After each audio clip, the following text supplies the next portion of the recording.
I hired a cleaning lady while my son and his wife were away on vacation. An hour later, she called in panic.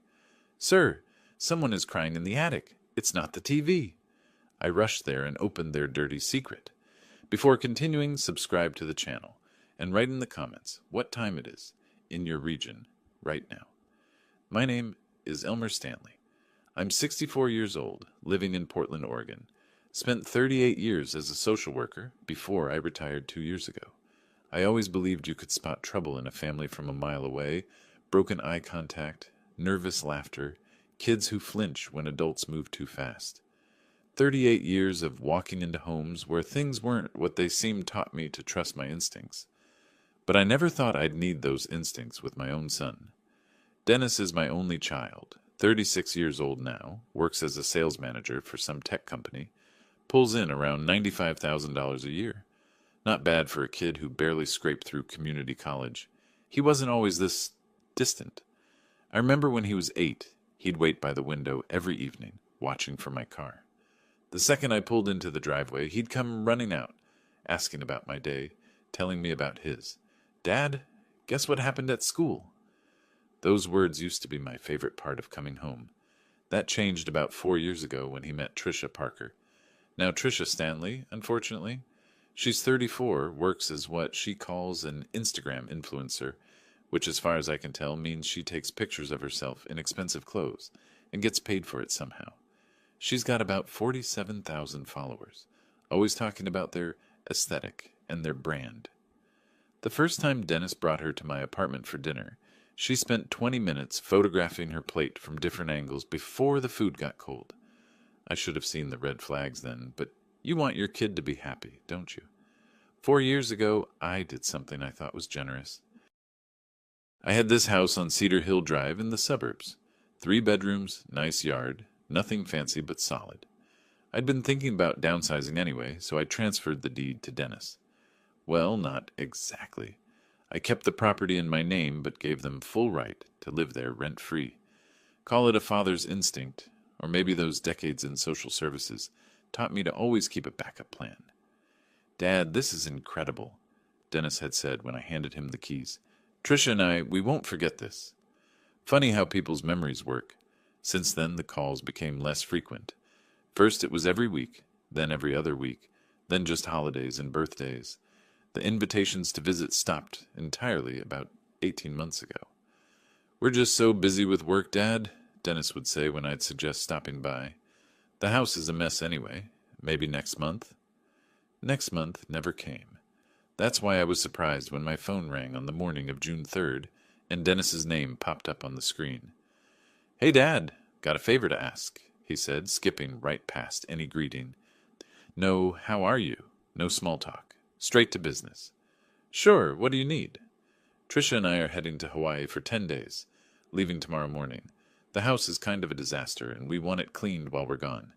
Deep cleaning, you know. Would you mind hiring someone to do it? We'll reimburse you, obviously." I paused, coffee cup halfway to my lips. In 18 months, they couldn't spare 2 hours for their father to visit, but now they needed me to arrange their cleaning service? The irony wasn't lost on me. "Why can't you just hire someone yourselves?" "We've been so swamped getting ready for the trip," Dennis said. There was an edge to his voice, that defensive tone he'd developed over the years. "It's just easier if you handle it. You're retired, you've got the time, right?" I could have said no, should have said no. But when your kid asks for help, even your distant, ungrateful kid, you say yes. "Fine, I'll take care of it." "Great, just make sure they're thorough. Trisha wants everything spotless. Baseboards, windows, the attic, everything. I'll text you our flight details." The call ended. No thank you. No love you, Dad. Just click. I sat there for a moment, staring at my phone. Then I called Rosa Martinez, a woman I'd worked with years ago on a case involving a neglected home. She'd quit social work to start a cleaning business. Said it was better for her mental health. Smart woman. We'd stayed in touch, exchanged Christmas cards, that sort of thing. "Rosa, it's Elmer Stanley. I need a favor." She agreed to do the job, said she could start the following morning. I gave her the address to Dennis's place and the spare key I still had from when I'd owned the house. "Just a deep clean," I told her. "They want everything done. attic included. No problem, Mr. Stanley. I'll take care of it. The next morning, June 4th, I drove over to Cedar Hill Drive to let Rosa in and show her around. Dennis and Tricia had already left for the airport. Probably couldn't risk running into me. The house looked the same from the outside, but inside it was different. Everything was white and gray and sterile. Tricia's aesthetic, I supposed. Photos of the two of them covered the walls. Beach vacations, restaurant dinners, hiking trips. All smiling, all perfect. Not a single picture included me. It's a beautiful home, Rosa said politely, though I could see her taking in the cold showroom quality of it all. It used to be, I muttered. All right, I'll let you get to work. Call me if you need anything. I drove back to my apartment in downtown Portland, about 25 minutes in normal traffic. My place was smaller, just a one-bedroom near Lloyd District, but it was mine.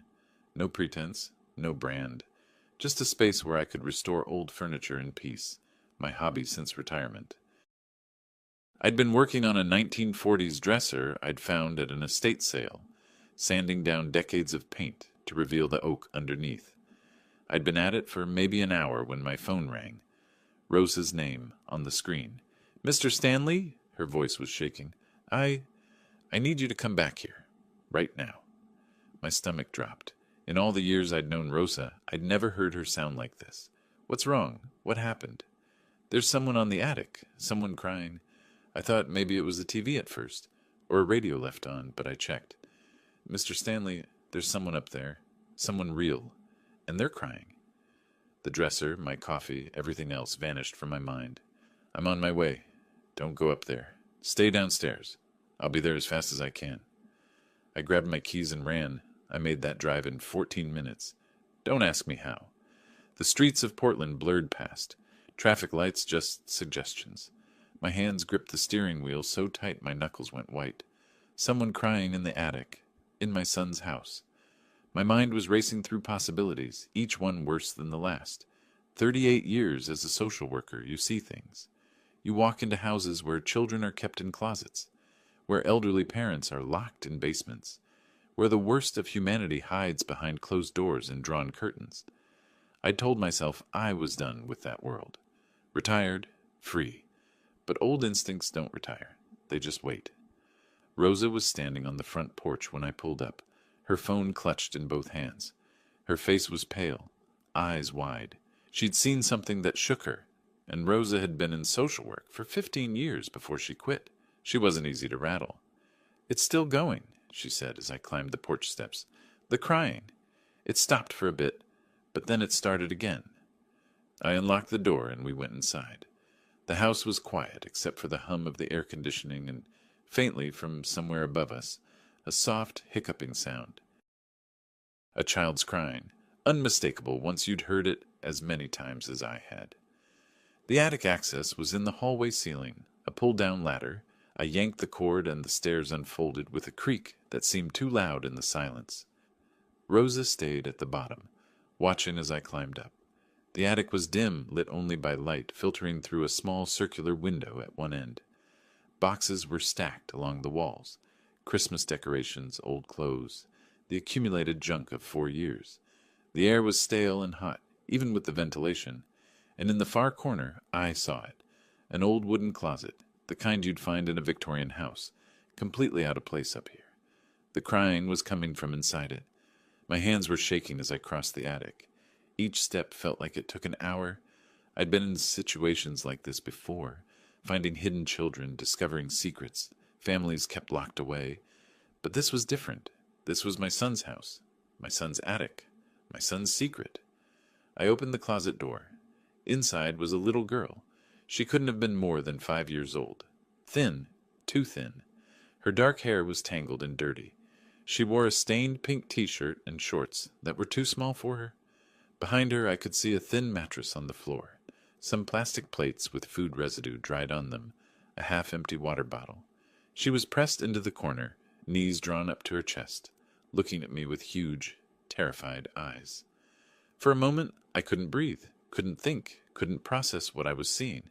This was every nightmare case I'd worked on in my career, except it was happening in my own family, to a child I didn't even know existed. I crouched down slowly, making myself smaller, less threatening. Old training kicking in automatically. "Hey there," I said softly. "My name is Elmer. I'm not going to hurt you. Can you tell me your name?" She shrank back further. Her breathing was fast, panicked. "It's okay," I continued, keeping my voice gentle, steady. "I'm here to help. Are you hungry? Thirsty? I can get you something." She watched me for a long moment. Then in a voice barely above a whisper, Are you the cleaning lady's friend?" "Yes. Rosa called me. She heard you crying and got worried." "I tried to be quiet," the girl said, fresh tears rolling down her cheeks. "I tried so hard, but I got scared. It's dark up here at night, and I heard noises, and I thought maybe it's all right. You don't have to be quiet anymore. What's your name, sweetheart?" Another pause. Then, "Sophie? My name is Sophie." Sophie. The name meant nothing to me. I'd never heard Dennis mention a Sophie. Never heard Tricia talk about any children. "How old are you, Sophie?" "5. I'll be 6 in August." "That's a good age.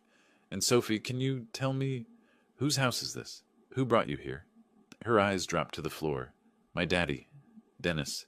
He said I have to stay up here while he and Tricia are gone. He said to be very quiet and not come down, and he'd be back soon. He said—" Her voice cracked. "He said I'm supposed to stay hidden because I'm not supposed to be here." The cold that had been spreading through my chest since I opened that closet door turned to ice. My daddy. Dennis. This was my granddaughter. Dennis had a daughter, had been hiding her in his attic. My granddaughter kept like a secret, like something shameful, locked away in a closet in the dark. And I'd known nothing. Nothing. "Sophie," I said, fighting to keep my voice calm, "I'm Dennis's father. That makes me your grandfather. And I promise you, you're not staying in this attic anymore." Her eyes widened. You're my grandpa?" "Yes, sweetheart, I am. And we're going to get you out of here right now." I helped her stand. She was shaky on her feet, like she hadn't walked much recently, and guided her toward the attic stairs. Rosa gasped when she saw Sophie, her hand flying to her mouth. "Call 911, I told Rosa, my voice harder than I'd intended. "Tell them we've found a child being kept in an attic. Tell them we need police and child protective services. Now." Rosa nodded and pulled out her phone, already dialing. I carried Sophie downstairs. She weighed almost nothing, and sat her on the couch. I got her water, some crackers from the kitchen. She ate like she was starving, which she probably was. While Rosa talked to the 911 operator, I sat next to Sophie, and pieces of my life rearranged themselves into a horrible new picture. My son had a daughter, had hidden her from me, from everyone, had kept her locked in an attic like she was something to be ashamed of. My son, who I'd raised to be better, to be kind, had done this. The sirens started in the distance, growing louder. Sophie flinched at the sound. "It's okay," I told her, taking her small hand in mine. "Those are the good guys. They're coming to help." She looked up at me with those big, scared eyes. Is Daddy going to be mad? I thought about Dennis on a beach in Hawaii, drinking cocktails, posting perfect photos with Tricia, while his daughter sat in darkness in an attic closet. "Don't you worry about your daddy," I said quietly. "I'll handle him." The police would be here in minutes. Child services would follow. The system I'd worked in for 38 years was about to descend on my son's perfect house, on his perfect life, and tear it all apart. And I was going to make sure it did. Officer Raymond Foster arrived first, followed 3 minutes later by a white sedan with Department of Human Services plates. I recognized the protocols immediately. The careful approach, the way Foster's eyes swept the scene, cataloging everything. The DHS caseworker was a woman in her 40s named Linda Chen, someone I'd worked with on exactly 2 cases before I retired. She recognized me instantly. "Elmer Stanley?" She looked confused, then concerned. "What are you doing here?" "This is my son's house," I said. The words tasted like ash. "That's my granddaughter on the couch. I didn't know she existed until an hour ago." I watched Linda's face shift through several emotions: surprise, understanding, professional detachment. She'd seen enough in this job to know that families could hide anything. "We'll need your statement," she said, pulling out a tablet. Everything from the beginning, I told her. About Dennis's call requesting the cleaning service, about Rosa finding Sophie, about the closet in the attic. Linda took notes, occasionally asking clarifying questions. Officer Foster photographed the attic, the closet, the mattress on the floor. Rosa gave her statement, her voice still shaking. Then they took Sophie to the hospital for examination. She clung to my hand when the paramedics approached with their bright smiles and gentle voices. "It's okay," I told her. "I'll follow right behind you. I'm not going anywhere." "Promise?" Her voice was so small. "Promise." At Portland Providence Medical Center, they ran every test imaginable. While doctors examined Sophie, I sat in the waiting room with Linda. That's when the real picture started emerging. "We pulled the records," Linda said, her voice carefully neutral. "Sophie Stanley. Mother deceased 2 years ago. Cancer. Father Dennis Stanley was granted full custody. No red flags in the file." 2 years. Dennis had been hiding his daughter for 2 years. Ever since Tricia came into the picture. "What about child support?" I asked. Linda scrolled through her tablet. Monthly payments of $1,200, paid by Dennis Stanley to an account in Sophie's name. "Let me guess. He had access to that account." She looked at me sharply. "How did you know?" "Because that's what people do when they want something to look legitimate on paper." I'd seen it a dozen times in my career.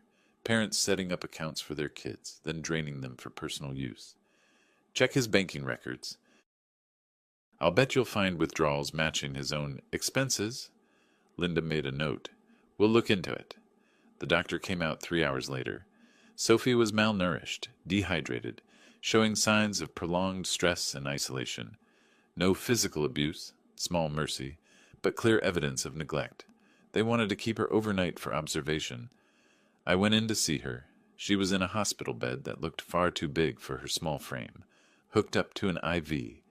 Her eyes were closed, but they opened when I sat down beside her. "Grandpa?" The word was tentative, like she was testing it out. "I'm here, sweetheart."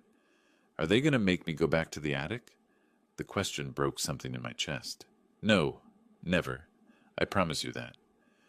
She was asleep again within minutes, exhausted. I sat there watching her breathe. This little girl I'd never known existed, and felt rage building like a slow fire in my bones. Not the hot, explosive kind. The cold, calculated kind that plans and waits and strikes when the moment is right. My phone buzzed. Linda texting me. "Initial findings support neglect claim. We're opening a formal investigation. DHS will contact you tomorrow about emergency placement options." I texted back. "I want her placed with me. We'll discuss it tomorrow." I drove home near midnight. My apartment felt different, smaller, quieter. I made coffee I didn't drink and sat at my kitchen table, staring at nothing. On the shelf above my desk was a box of old work files, and on top of that box was my DHS badge from my last day on the job. They'd let me keep it as a retirement gift, laminated with "retired" stamped across it. I picked it up, turned it over in my hands. Elmer Stanley, social worker, Department of Human Services. 38 years of walking into homes like Dennis's house, except I'd always been on the outside looking in. I'd always been the one documenting the abuse, gathering the evidence, building the case to protect children from their own parents. Now I was on the other side, the father of the abuser, the grandfather of the victim, but I still knew how the system worked. I knew the laws, the procedures, the loopholes. I knew what evidence would hold up in court and what wouldn't. I knew how to build a case that would stand against any defense attorney's challenges. And more importantly, I knew people, Linda, and others still working in the department, who remembered me, who respected me. Dennis thought he could hide his daughter from the world, hide his shame, hide his cruelty behind closed doors and perfect Instagram photos. He thought no one would ever find out. He'd made a mistake asking me to hire that cleaning service, but that was just carelessness. His real mistake was bigger than that. His real mistake was being my son, because I knew exactly who he was now, and I knew exactly what to do about it. I set the badge down and opened my laptop. Time to start doing what I did best, building a case. This time, it was personal. The next morning, I was up at 6. First call was to Linda at DHS. She answered on the second ring, already at her desk. "I want to apply for emergency kinship care," I told her. "For Sophie." There was a pause. "Elmer, you know the process." "I do know the process. I helped write parts of it, remember? Sophie is my granddaughter. I'm her closest relative, aside from Dennis, and he's under investigation for neglect. I'm a retired social worker with a clean record and a stable living situation. Emergency kinship care was designed exactly for situations like this. It still requires approval, background checks, which I'll pass. Linda, I'm not asking for favors. I'm asking to follow the proper procedures to keep my granddaughter out of foster care while this gets sorted out. You know as well as I do that placement with family is always preferable when possible." Another pause. "I'll send you the paperwork. But Elmer, this isn't going to be simple. Dennis is her legal father. He'll fight this. Let him fight. I'll be ready." The paperwork arrived in my email within the hour. I filled it out meticulously, every line, every question. By noon, I'd submitted it back to Linda. By 3 that afternoon, she called to say the preliminary background check was clear, and they were expediting the review, given Sophie's circumstances. "She can be released to you this evening," Linda said. "Temporary placement, pending full investigation. You'll need to attend regular check-ins with DHS, and Sophie will need medical and psychological follow-ups. Whatever it takes." "Elmer," her voice softened, "I'm sorry about all of this. Not your fault, but thank you." My second call was to Charlotte Webb, a family law attorney whose name I'd gotten from a colleague years ago. Her office was downtown in one of those glass towers near Pioneer Courthouse Square. I made an appointment for that afternoon. Charlotte Webb was in her late 50s, sharp-eyed and direct. Her office walls were covered with framed degrees and certificates. She listened to my story without interrupting, taking occasional notes on a legal pad. When I finished, she sat back in her chair. "Mr. Stanley, I'm not going to sugarcoat this. What you're describing is a strong case for neglect, possibly criminal charges. But Dennis is still Sophie's legal father. If he wants to fight for custody, he can. Can he win? Not if we present the evidence properly. Medical records showing malnourishment and neglect. Testimony from the cleaning woman who found her. Police and DHS reports. The conditions she was kept in." Charlotte tapped her pen against the legal pad. "But here's what we need to aim for. Not just temporary custody for you, but permanent guardianship, and if possible, termination of Dennis's parental rights. How do we do that? We document everything, every instance of neglect, every medical finding, every financial record that shows he was using Sophie's money for himself. We build a case so airtight that no judge could possibly rule in his favor. It won't be fast, and it won't be cheap. My retainer for a case like this is $8,500, and my hourly rate is $350. I had about $70,000 in savings. It would hurt, but Sophie was worth every penny. When do we start?" Charlotte smiled. Not a warm smile, but a satisfied one. "We already have. I'll file the necessary motions tomorrow. In the meantime, I need you to gather everything you can. Photos of the attic space, copies of all DHS and police reports, Sophie's medical records once they're available. If you can get bank statements showing Dennis's misuse of her funds, that would be powerful. I know how to document a neglect case. I'm sure you do. One more thing. Dennis will lawyer up once he realizes what's happening. Be prepared for him to paint you as the problem, to claim you're overstepping, that this is a misunderstanding. He'll try to manipulate the narrative. Let him try."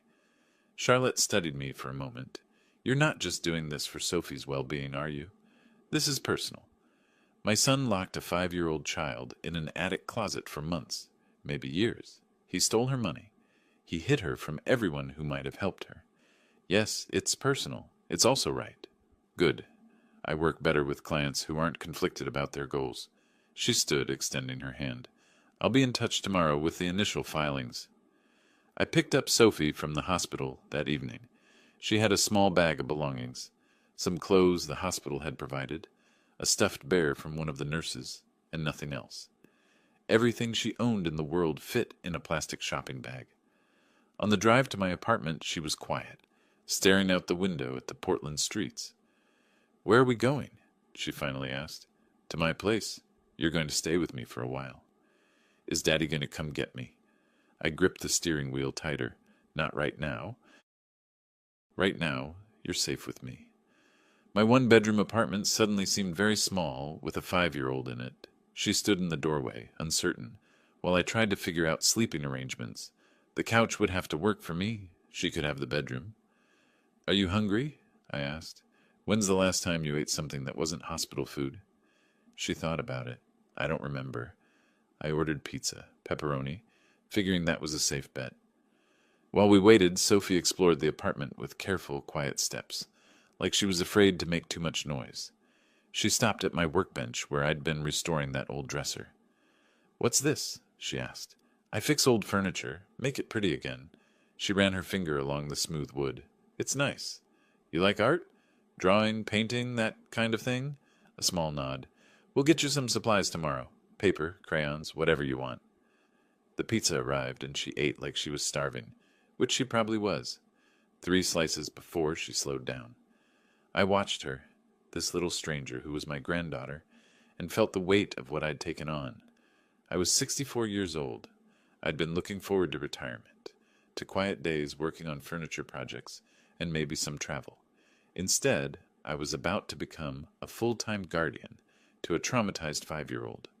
But when I looked at her, I didn't feel regret. I felt purpose. After dinner, I set her up in my bedroom. She sat on the edge of the bed, small and lost in the space. Grandpa, she said quietly, thank you for getting me out of the attic. You don't need to thank me, Sophie.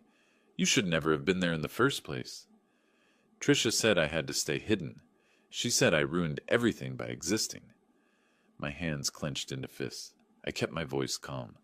Tricia was wrong. You didn't ruin anything. You're not something to be hidden away. She looked up at me with those big eyes. Are you sure? I'm absolutely sure. Later, after she'd fallen asleep, I sat in my living room with my laptop and started planning.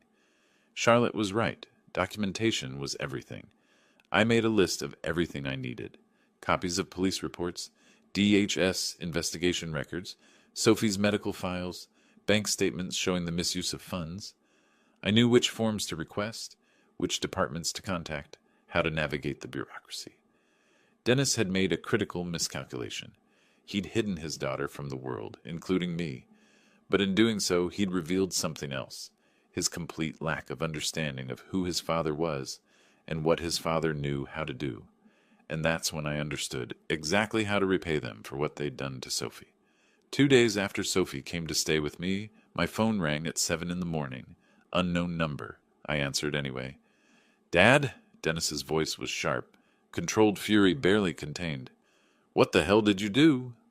So they knew. The Oregon State Police must have tracked them down in Hawaii. I pictured them getting the call on some sunny beach, fruity drinks in hand, perfect vacation interrupted by the consequences of their choices. The image was almost enough to make me smile. Good morning to you too, son. Don't play games with me. The police called us. They said Sophie was found in our house, that she's in the hospital, that you... His voice cracked, and I heard Tricia shouting something in the background. That you called CPS on us? I called 911 when I found a malnourished child locked in a closet in your attic. What did you expect me to do? She's my daughter. You had no right. I had every right. I'm her grandfather. Not that you bothered to mention her existence to me. There was a pause, and I could hear them arguing, Tricia's voice getting louder. Then Dennis was back. We're coming home. Today. And when we get there, you're giving Sophie back. She's not a borrowed car, Dennis. She's a child. And no, I'm not giving her back to the people who kept her in an attic. You can't do this. You can't just take someone's kid. I didn't take her. The state placed her with me through emergency kinship care. Everything's legal and documented, but please do come home. I'm sure the authorities would love to speak with you in person. He hung up without another word. I stood there holding the phone, feeling the cold satisfaction of that first small victory. They were cutting their vacation short, scrambling back to Portland to face what they'd done. Good. Sophie was still asleep in my bedroom. I made coffee and called Charlotte. They know, I told her. Dennis just called. They're flying back early. Expected. They'll hire an attorney and try to get emergency custody back. We need to be ready. I heard papers rustling on her end. I'm filing our motions today. Your petition for temporary guardianship and a request for a full investigation into neglect. The medical reports from the hospital are damning, Elmer. Severe malnourishment, dehydration, evidence of prolonged isolation, combined with the photographs of where she was kept. What about the financial records? Working on that. I've subpoenaed Dennis's bank statements. If we can prove he was funneling Sophie's support money into his own accounts, that's financial exploitation of a minor. In Oregon, that's a felony. How long until the hearing? 2 weeks, maybe less if we push for emergency status. I'll call you when I have a court date. The next few days fell into a strange routine. Sophie was quiet, watchful. She'd wake up panicked in the middle of the night, disoriented, and I'd have to remind her she was safe. During the day, she stayed close to me, following me from room to room like she was afraid I'd disappear. I took her shopping for clothes. She'd been living in hospital donations. At the store, she stared at the racks of children's clothing like she'd never seen anything like it. Maybe she hadn't, not in a long time. Pick whatever you want, I told her. She touched a pink dress with butterflies on it, then pulled her hand back. Tricia says pink is tacky. Tricia's not here. Do you like it? A tiny nod. Then it's yours. We filled the cart. Dresses, jeans, t-shirts, pajamas with cartoon characters, shoes that actually fit her. At the checkout, the total came to $487. I handed over my credit card without hesitation. Sophie watched the bags pile up with wide eyes. Is this all for me? She whispered. All for you, sweetheart. In the parking lot loading bags into my car, I saw a man staring at us from across the lot. For a moment, I tensed. Then I realized he was just some stranger, probably wondering why a 64-year-old man was shopping with a little girl. The world was full of judgments and assumptions. Let them wonder. 4 days after that first phone call, Dennis and Tricia returned to Portland. I knew because Dennis showed up at my apartment that evening, pounding on the door hard enough to rattle the frame. Sophie froze on the couch where she'd been coloring. It's okay, I told her quietly. Stay here. I opened the door but kept the chain on. Dennis stood in the hallway looking like he hadn't slept in days. His hair was messy, his expensive polo shirt wrinkled. Behind him, Tricia was on her phone, probably photographing the door for her social media followers. Even now, in the middle of a crisis, she was thinking about content. I want to see my daughter, Dennis demanded. No. You can't keep her from me. I'm her father. I have rights. You had rights. You forfeited them when you locked her in an attic. Now you have a court date and a lot of explaining to do. His face went red. You self-righteous. We were going to fix up that space. Make it a proper room for her. We just needed time. 8 months. That's how long the neighbors say they've never seen a child at your house. 8 months of Sophie living in a closet while you and Tricia posted vacation photos and restaurant reviews. I leaned closer to the gap in the door. Did it ever occur to you that I spent my entire career protecting children from people exactly like you? I'm calling my lawyer, Tricia said from behind him, still filming. This is kidnapping. We're documenting everything. Document away. I've got documentation too. Hospital records, police reports, photographs of that closet. And soon I'll have your bank records showing exactly where Sophie's money went. That Tesla in your driveway wouldn't happen to have cost around $47,000, would it? Dennis's face went from red to white. Tricia's phone lowered. Get off my property, I said calmly, before I call the police and report you for harassment. This isn't over, Dennis said, but his voice had lost its edge. No, it's not. It's just beginning. See you in court, son. I closed the door. My hands were shaking, not from fear, but from the rush of finally confronting them. Behind me, Sophie was standing now, clutching her coloring book. Was that Daddy? Yes, but he's leaving now. Is he mad at you because of me? I knelt down to her level. Listen to me, Sophie. Your father is mad because he got caught doing something wrong. That's not your fault. None of this is your fault. Do you understand? She nodded, but I could see the doubt in her eyes. Kids always blame themselves. I'd seen it 1,000 times. That night, after Sophie was asleep, I got the bank records Charlotte had subpoenaed. She'd sent them as a PDF, and I spent 2 hours going through them with the meticulous attention I'd developed in my career. Every transaction, every withdrawal, every transfer. There it was, clear as day.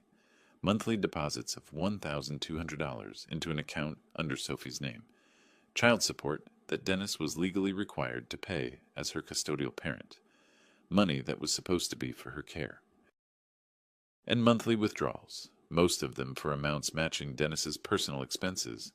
A payment to a car dealership, restaurant charges, clothing stores Tricia frequented, travel bookings. They'd been using their daughter's money as a personal ATM. I compiled everything into a spreadsheet, cross-referencing dates and amounts. Charlotte would present this in court, and there would be no talking their way out of it. The court date arrived 10 days later. The Multnomah County Courthouse was downtown, a stern concrete building that had seen thousands of family disputes play out in its courtrooms. I'd been here before, many times, sitting on the other side as a witness for the state. Today was different. Today I was the petitioner, fighting for my granddaughter. Charlotte met me in the lobby, briefcase in hand, dressed in a sharp gray suit. Ready? As I'll ever be. Dennis and Tricia are already here with their attorney. Robert Chen, decent lawyer, mostly does corporate work.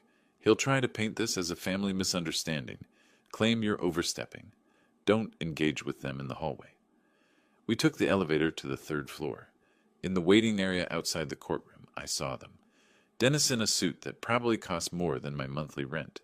Tricia in a conservative dress that looked nothing like her usual style. Someone had coached them on courtroom appearance. Their lawyer, Chen, was reviewing papers, occasionally speaking to them in low tones. Tricia saw me first. Her eyes narrowed, and she whispered something to Dennis. He turned, and for a moment our eyes met. I saw anger there, but also something else. Fear. He knew he was in trouble. We were called in at precisely 2 o'clock, Judge Sandra Pierce presiding, a woman in her late 50s with silver hair and a reputation for not tolerating nonsense. I'd appeared in her courtroom twice before, years ago.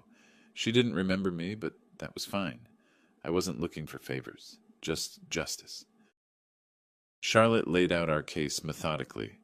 The discovery of Sophie in the attic closet, the medical reports showing malnourishment and signs of prolonged neglect, Rose's testimony about finding her, the photographs of the living space, if you could call it that, a thin mattress, plastic dishes, a single overhead light bulb. Judge Pierce's expression grew harder with each piece of evidence. Chen tried his defense.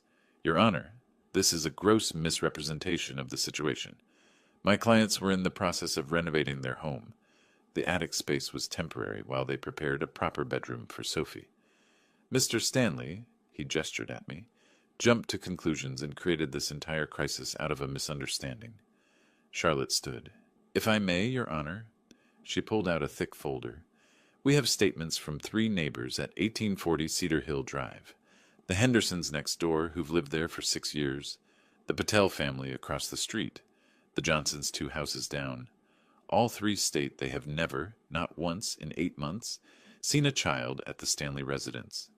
No child playing in the yard. No child being taken to school. No child visible through the windows. The Hendersons specifically note that they frequently see Mr. and Mrs. Stanley leaving for dinners and social events, always alone. She placed another document on the judge's bench. These are Sophie Stanley's medical records from Portland Providence Medical Center. The examining physician noted severe malnourishment, consistent with prolonged inadequate feeding, dehydration, vitamin deficiencies. The psychological evaluation shows signs of trauma, consistent with isolation. Dennis was pale now, his jaw clenched. Tricia's hands were clasped so tight in her lap, her knuckles were white. Chen was shuffling through papers, looking for something to counter with. Then Charlotte dropped the hammer. And finally, Your Honor, these are Mr. Dennis Stanley's bank records for the past 24 months. She held up the spreadsheet I'd prepared. Every month, Mr. Stanley deposits $1,200 into an account, ostensibly for Sophie's care. Money he's required to pay as her custodial parent. And every month, that money is withdrawn and spent on personal expenses. A Tesla model, 3 for $47,000. Vacation expenses to Hawaii, Mexico, the Caribbean, high-end restaurant charges, designer clothing purchases. She turned to face Dennis directly. Mr. Stanley has been financially exploiting his daughter while keeping her in conditions that can only be described as imprisonment. Judge Pierce looked at Dennis over her glasses. Mr. Stanley, is this accurate? Have you been using your daughter's support money for personal expenses? Dennis opened his mouth, closed it, opened it again. His lawyer put a hand on his arm, leaning in to whisper something, but Dennis shook him off. It's not. The money was there, and we had expenses, and I was going to pay it back. You were going to pay back your 5-year-old daughter? The judge's voice was ice. The daughter you kept in an attic closet? We were renovating, Tricia burst out, standing up. We were going to make her a beautiful room. This is all a huge misunderstanding. His father, she pointed at me, he's manipulating everything. He's always hated me, always thought I wasn't good enough for Dennis, and now he's using Sophie to tear our family apart. I watched her performance with detached interest. The trembling voice, the tears starting to form, the wounded innocence. She'd probably used this routine 1,000 times on social media, garnering sympathy from her followers. It might have worked there. It didn't work on Judge Pierce. Mrs. Stanley, sit down. The judge's voice cut through Tricia's dramatics like a knife. I've reviewed the photographic evidence of where this child was kept. That was not a renovation in progress. That was a closet with a mattress on the floor, used dishes, and a single light bulb. If you were planning improvements, you would have moved the child to a temporary room elsewhere in your 3-bedroom house while you worked. You didn't do that. Tricia sat down heavily, her face crumpling. The judge turned to me. Mr. Stanley, the elder Mr. Stanley, you've filed for emergency temporary guardianship? Yes, Your Honor, Charlotte answered for me. My client is Sophie's grandfather, a retired social worker with 38 years of experience in child welfare, and he has provided a safe, stable home for Sophie since she was removed from the defendant's residence. We're requesting that temporary guardianship remain with him pending a full investigation. Judge Pierce made notes on her legal pad. The courtroom was silent except for the scratch of her pen. Dennis and Tricia sat frozen, waiting. Chen looked like he was calculating how to minimize the damage. Finally, the judge looked up. I'm ordering a full psychological evaluation of the minor child, Sophie Stanley, to be conducted by a court-appointed psychologist within the next 3 weeks. Temporary guardianship remains with Elmer Stanley. Mr. Dennis Stanley and Mrs. Tricia Stanley are prohibited from contact with the minor, pending the results of that evaluation and further hearings. Dennis's face went slack with shock. Tricia made a small sound, quickly stifled. Furthermore, Judge Pierce continued, I'm referring this case to the district attorney's office for review of potential criminal charges. The evidence presented today suggests possible child neglect and financial exploitation of a minor. She banged her gavel. We'll reconvene in 3 weeks for the psychological evaluation results. Court adjourned. Charlotte gathered her papers, professional and composed, but I could see the slight smile at the corner of her mouth. We'd won this round. In the hallway outside, Dennis caught up to us. Dad, please. You have to understand. I understand perfectly. I stopped walking, turned to face him fully. I understand that you had a daughter who needed you, and instead of being her father, you hid her away like something shameful. I understand that you stole from her. I understand that you chose your image, your lifestyle, your perfect little Instagram world over your own child. Tricia appeared behind him, mascara running. You've ruined our lives, old man. I looked at her, really looked at her. The designer dress, the manicured nails, the face that had smiled in thousands of photos, while a little girl sat alone in the dark above her head. Your life was ruined the moment you decided that a child was disposable. I said quietly, I didn't do this. You did. I just made sure everyone could see it. We walked away, leaving them standing in the courthouse hallway. Charlotte was already on her phone, probably updating her notes. Sophie was waiting back at my apartment with a neighbor I'd hired to watch her during the hearing. That went well, Charlotte said as we reached the elevator. It's not over. No, but we're winning. The doors closed and I leaned against the elevator wall, suddenly exhausted. Winning. Yes, we were winning. But it didn't feel like victory yet. It felt like the beginning of something longer, harder. Still, when I thought about Trisha's face when the judge ordered them to stay away from Sophie, when I remembered Dennis's shock at having his financial exploitation laid bare in open court, I couldn't help but feel a grim satisfaction. They'd underestimated me, thought I was just a retired old man who'd roll over and accept their version of events. They were learning otherwise. The court-appointed psychologist, Dr. Helen Morales, came to my apartment a week after the hearing. She was in her late 40s, with kind eyes and a gentle manner that immediately put Sophie at ease.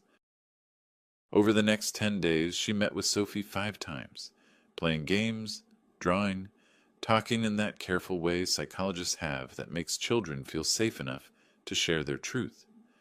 I stayed out of the sessions, giving them privacy, but I could hear Sophie's voice sometimes through the door, small, hesitant, sometimes crying.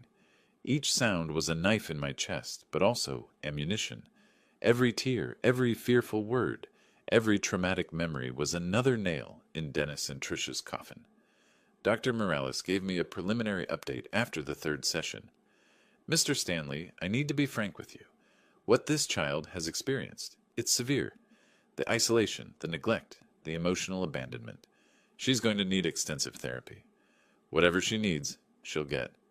The final report will be ready for the next hearing. But I want you to know, Sophie feels safe with you.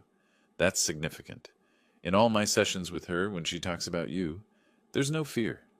Only trust. That meant more to me than any court victory could. The second hearing was scheduled for 10 days later. During that time, Charlotte and I gathered more evidence.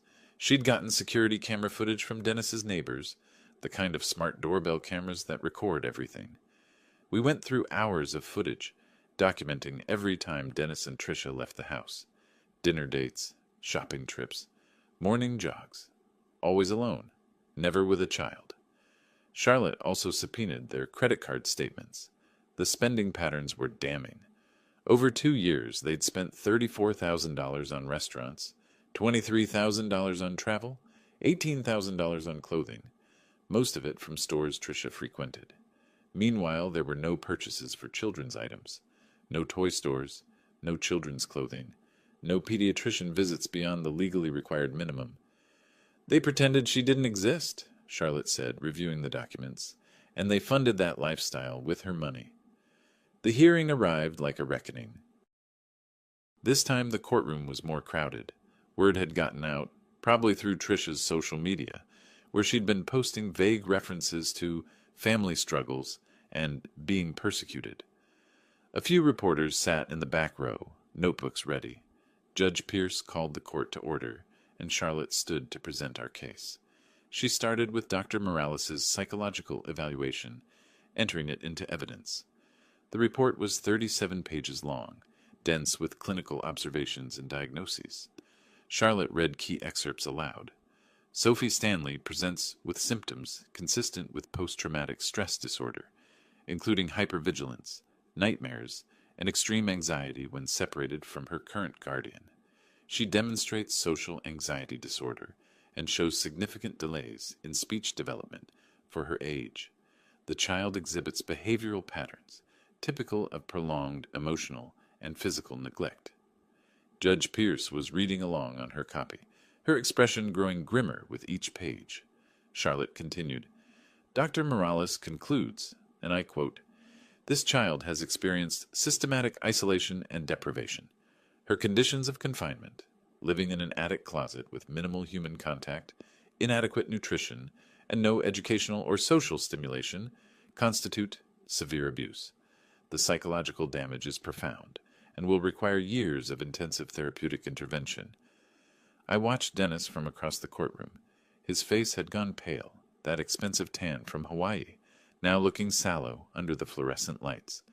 Trisha was staring at her hands, tears running down her face, but I noticed she'd positioned herself where the reporters could see her crying, still performing, even now.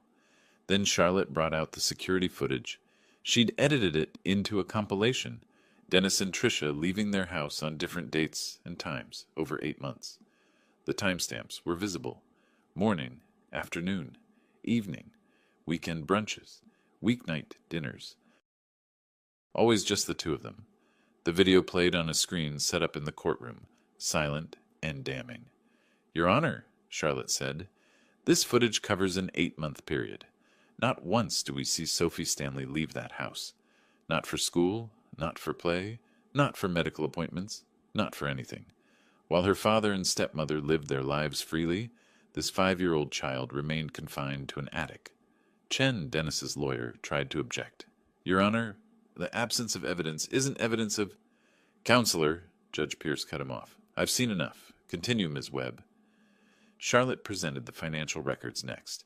The credit card statements showing lavish spending while Sophie went without basic necessities. She had receipts for everything. Dennis's Tesla purchased with funds from Sophie's account. Luxury vacations charged to cards in his name. Designer purchases from Trisha's favorite boutiques. Mr. Dennis Stanley was receiving $1,200 monthly in child support, money intended for Sophie's care. Our forensic accountant has traced these funds through his various accounts. They were consistently diverted to personal expenses. Over 24 months, approximately $28,800 was misappropriated. Judge Pierce looked at Dennis. Mr. Stanley, do you dispute these findings? Chen whispered urgently to Dennis, who shook his head. No, Your Honor. Did you use money designated for your daughter's care for personal expenses? A long pause. Yes. While she lived in an attic closet? Dennis's voice was barely audible. Yes. The courtroom was silent. Even the reporters had stopped writing, just watching this confession unfold.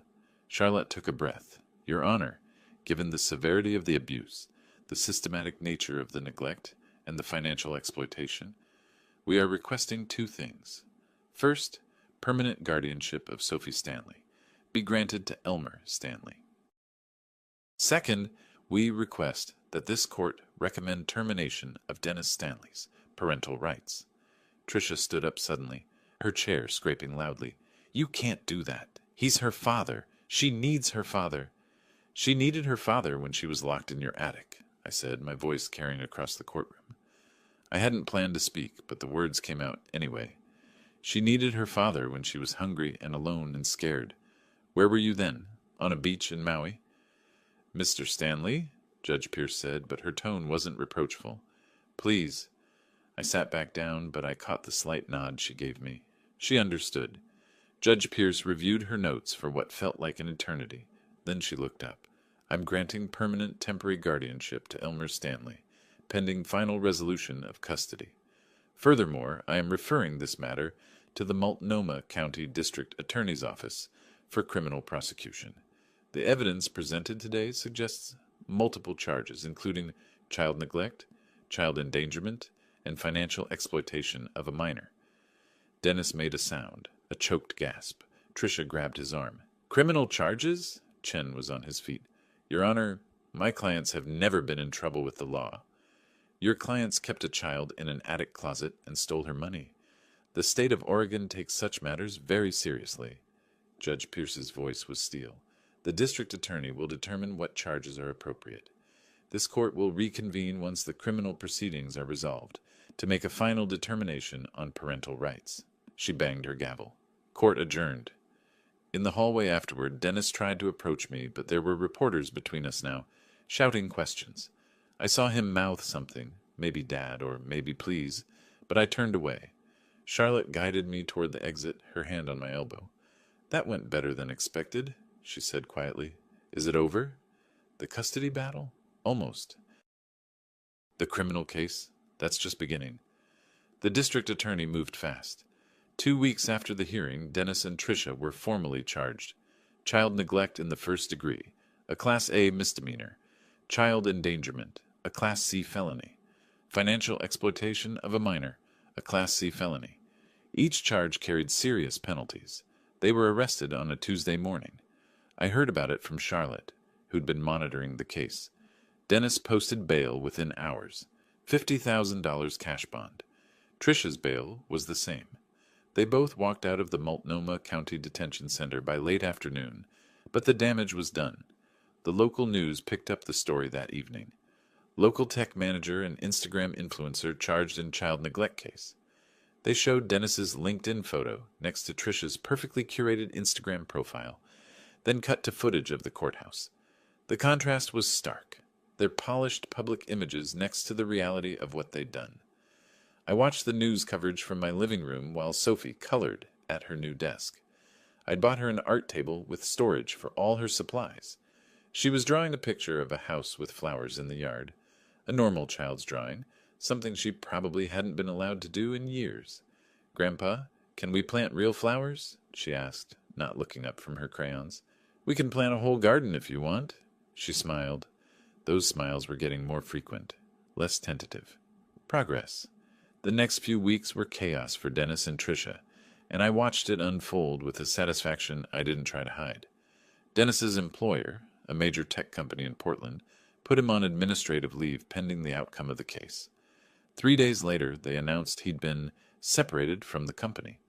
Fired, in other words. Tech companies don't keep employees charged with child abuse on the payroll. Tricia's Instagram empire collapsed even faster. Her followers started dropping by the thousands.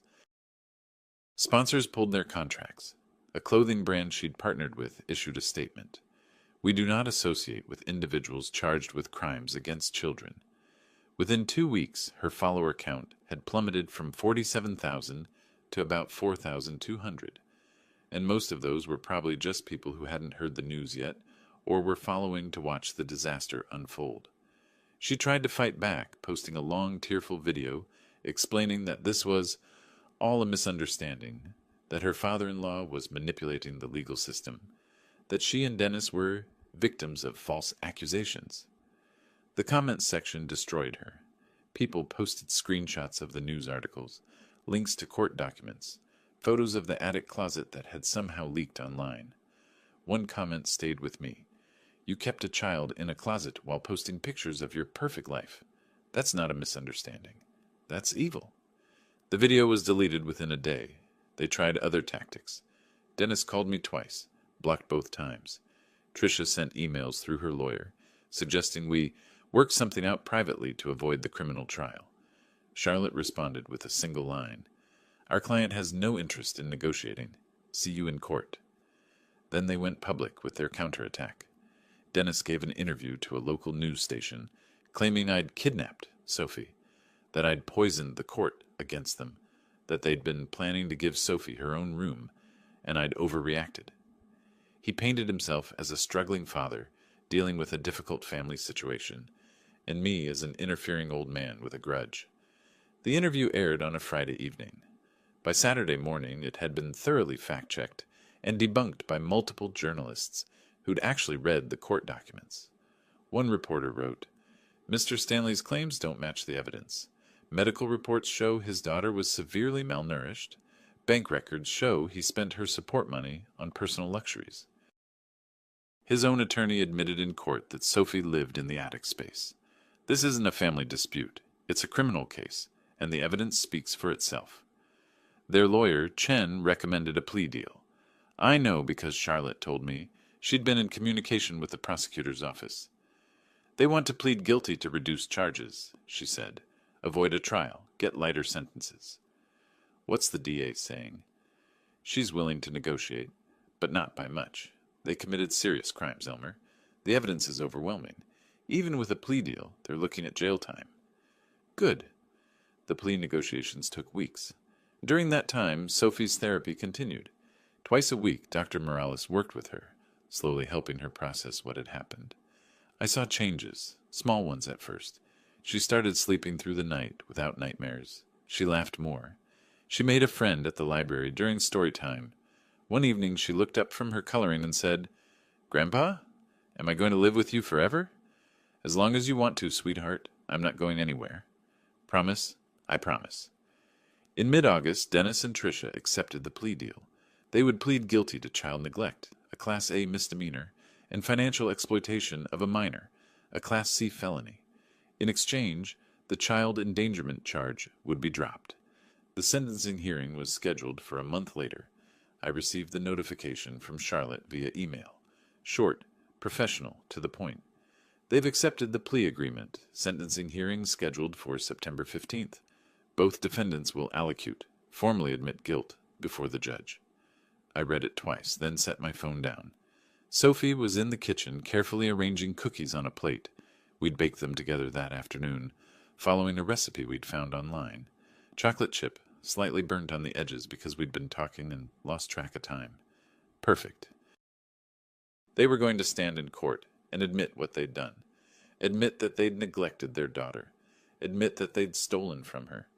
No more excuses, no more stories about misunderstandings or renovations. Just the truth, finally, spoken out loud in a court of law. I walked into the kitchen and wrapped Sophie in a hug. She hugged me back, her small arms tight around my waist. "Are you okay, Grandpa?" she asked, muffled against my shirt. "I'm perfect," I said. And for the first time in months, I meant it. The sentencing hearing was set for mid-September, 6 weeks after they'd accepted the plea deal. During those weeks, life with Sophie settled into something resembling normalcy.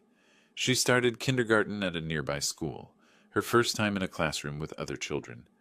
The teacher called me after the first week to say Sophie was adjusting well, but clearly needs time to catch up socially.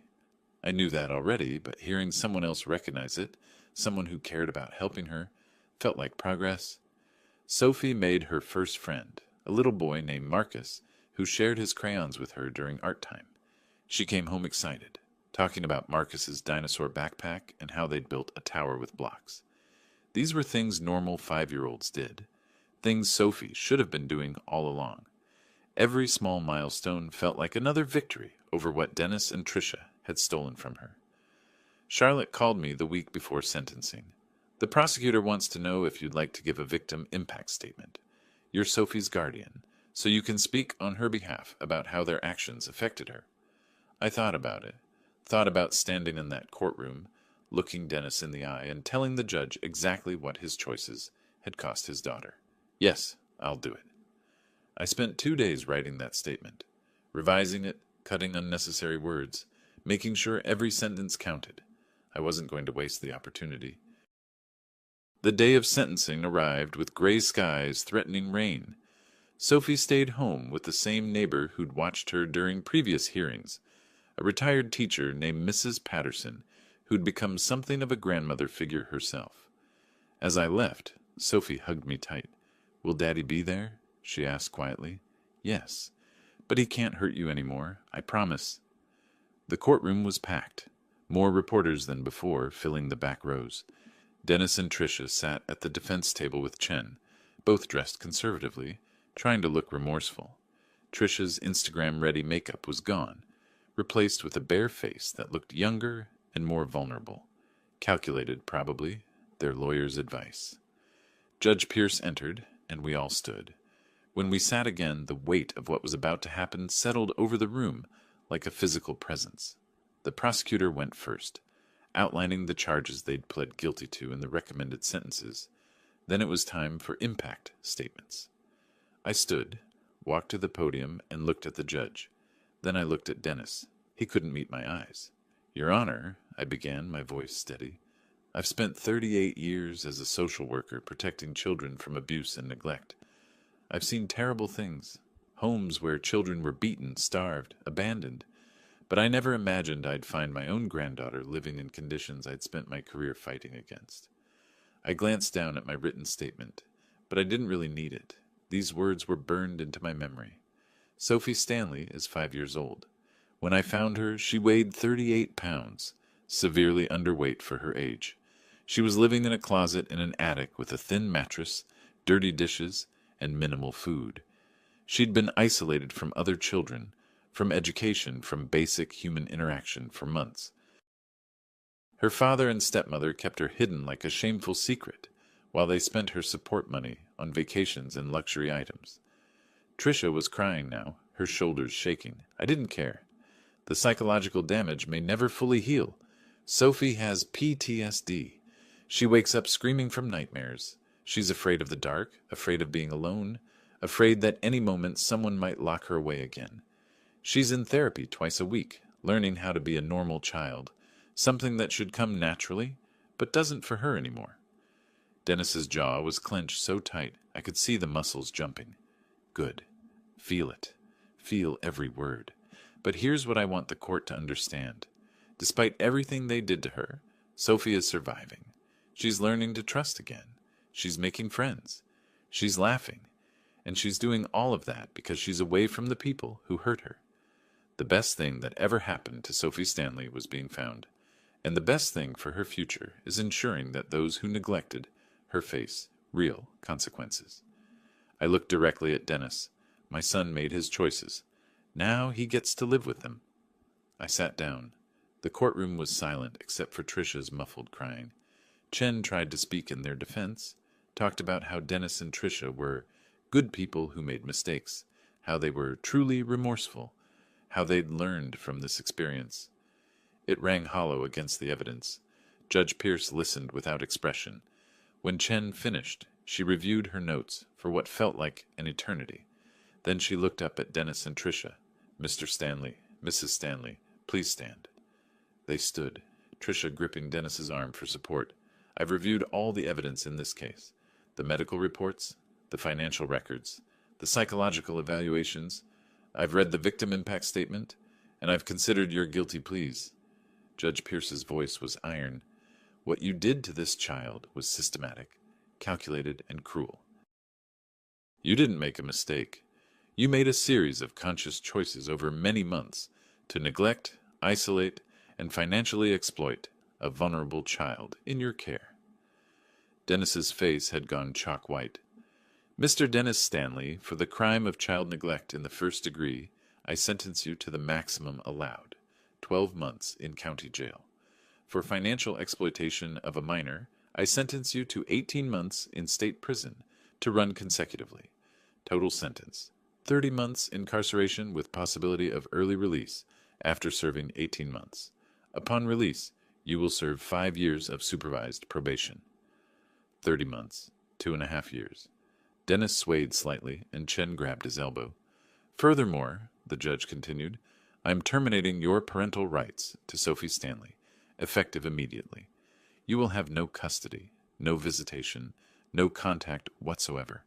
A permanent restraining order will be issued prohibiting you from coming within 500 feet of the child. Dennis made a sound, a choked gasp that might have been a sob. Mrs. Tricia Stanley, for child neglect in the first degree, I sentence you to 12 months in county jail. For financial exploitation of a minor, I sentence you to an additional 12 months, consecutive. Total sentence, 24 months with possibility of early release after 12 months. 3 years supervised probation upon release. Tricia was openly crying now, mascara running despite the minimal makeup. Both of you are prohibited from working with children in any capacity for the rest of your lives. You will repay the misappropriated funds, $28,800, to a trust account for Sophie Stanley, plus $14,200 in legal fees to Mr. Elmer Stanley. Failure to repay will result in additional civil penalties. The judge's gavel came down with a crack that echoed through the courtroom. Bailiff, take them into custody. Dennis turned to me as the bailiffs approached. His face was a mess of emotions, rage, disbelief, desperation. Dad, please, you have to stop this. Tell them. Tell them what? My voice was quiet, but it carried. Tell them you're a good father? You're not. Tell them this is unfair? It's justice. Tell them I should forgive you? I stood up, looked him in the eye. I forgave you for a lot of things over the years, Dennis. For being selfish, for being distant, for choosing Tricia over family. But this? Locking the child in an attic. Stealing from her? That's beyond forgiveness. I'm your son, his voice cracked. You were my son. Now you're just the man who abused my granddaughter. There's a difference. The bailiffs moved him toward the door that led to the holding cells. Tricia was already gone, still crying. Dennis looked back one more time, his face the picture of defeat and disbelief, and then he disappeared through the door. The courtroom began to empty. Reporters rushed out to file their stories. Charlotte packed up her briefcase, professional satisfaction evident in the set of her shoulders. I sat alone for a moment in the quiet courtroom, feeling the weight of what had just happened settle over me. My son was going to prison. My granddaughter was safe. Justice had been served. It should have felt like victory. And it did. But there was something else, too. Not quite sadness. but a recognition of how much had been broken that could never be fixed. Dennis and I would never have a normal father-son relationship again. Sophie would grow up knowing her father had hurt her. Some things, once shattered, stay shattered. But Sophie would also grow up safe, loved, and free, and that was worth everything else. The final custody hearing took place 6 weeks later in late October. The leaves on the trees lining the courthouse were gold and red, autumn in full swing. Sophie and I had spent the morning at the park before the hearing, and she'd collected leaves to press in a book, a project her kindergarten teacher had suggested. "Grandpa, will the judge lady be nice today?" she asked as we drove downtown. "Judge Pierce is always fair, sweetheart, and today she's going to make sure you stay with me forever. Forever, ever, forever, ever." Charlotte met us in the lobby. She knelt down to Sophie's level. "Hi, Sophie. Remember me?" Sophie nodded shyly, hiding partially behind my leg. "You don't have to come into the courtroom if you don't want to, but the judge might want to say hello to you." "Okay," Sophie whispered. The hearing was simpler than the others. With Dennis's parental rights already terminated as part of his sentence, this was really just a formality, converting my temporary guardianship into permanent legal custody. But I wanted it done right, wanted it official, wanted every piece of paperwork filed correctly so that no one could ever question Sophie's place in my life. Judge Pierce reviewed the case file, the reports from DHS showing Sophie's progress in my care, the psychological evaluations showing her improvement with therapy. Dr. Morales had submitted an updated assessment, noting that while Sophie still struggled with trauma, she was thriving in a stable, loving environment with her grandfather. "Mr. Stanley," Judge Pierce said, looking at me over her reading glasses, "you've attended every required check-in with DHS. Sophie's medical and therapeutic needs are being met. Her school reports are positive. By all accounts, you've provided her with a safe, nurturing home." "She deserves nothing less, Your Honor." "Indeed." The judge signed a document with a flourish, then looked up. "Guardianship of Sophie Stanley is hereby granted permanently to Elmer Stanley. Mr. Stanley, you are now her legal guardian, with all the rights and responsibilities that entails. Congratulations." The gavel came down, and it was done. Permanent, irrevocable. Sophie was mine, and I was hers. Charlotte shook my hand, smiling. "That's it. You're officially her guardian. No one can challenge this now." We left the courtroom, and I found Sophie waiting with Mrs. Patterson in the hallway. I picked her up. She was getting bigger already, gaining weight, growing stronger, and held her close. "It's official, sweetheart. You're stuck with me." She giggled, the sound pure and bright. "Good. I like being stuck with you." Mrs. Patterson dabbed at her eyes with a tissue. "I'm so happy for both of you." The next week, I put the house on Cedar Hill Drive up for sale. I'd been planning this since the first hearing, waiting for the right moment.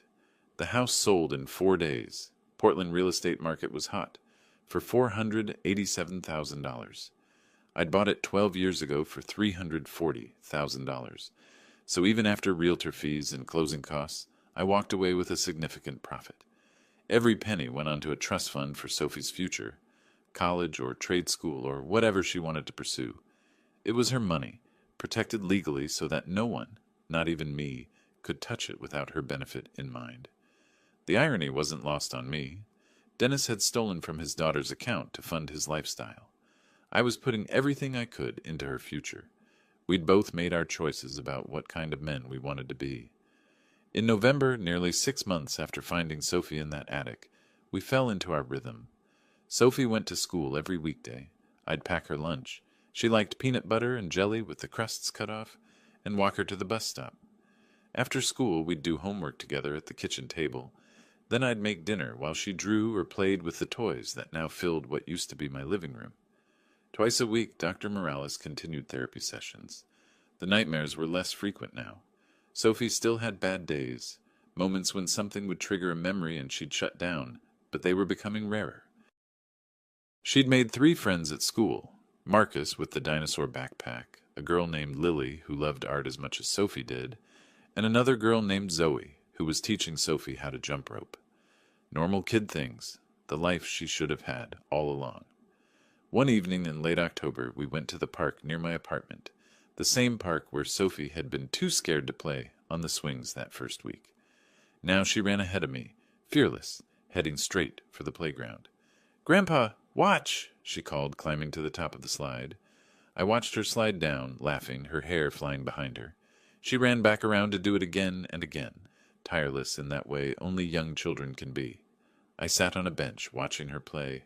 Around us, other families were doing the same. Parents with toddlers, older kids playing tag, teenagers on their phones pretending they were too cool for parks, but secretly enjoying the last warm day before winter really set in.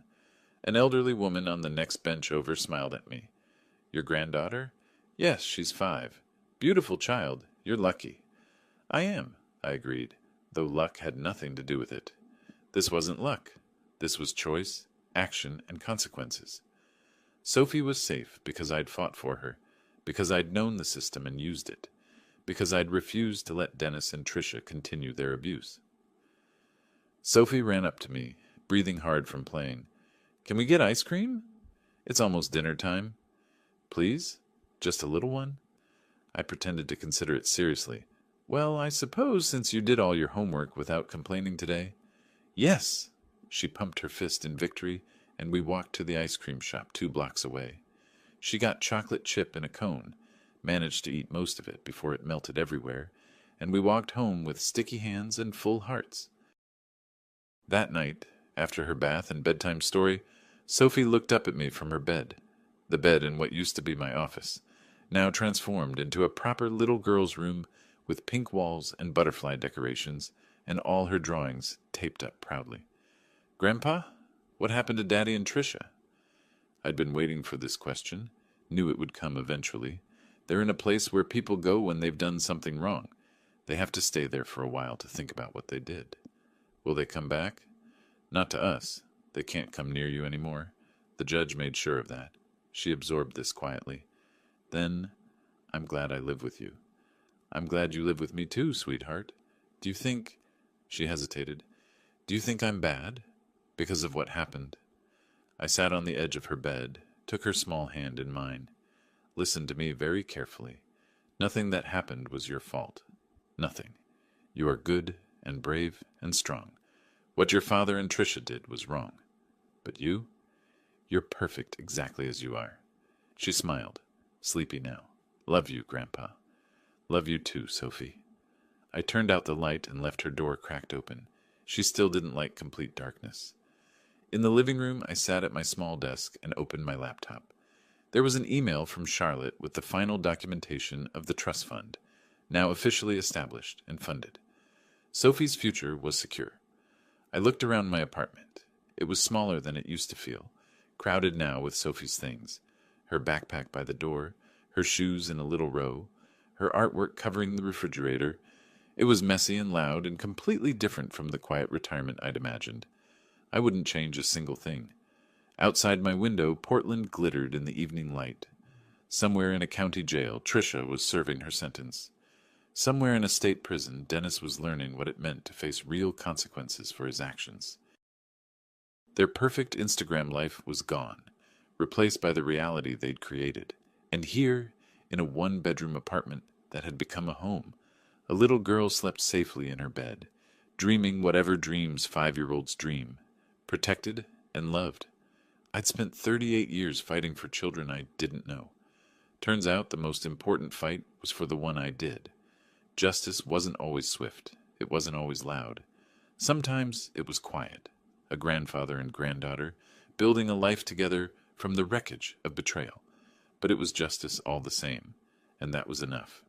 If you liked this story, please like this video, subscribe to the channel, and share your impressions of this story in the comments. To listen to the next story, click on the box on the left. Thank you for watching.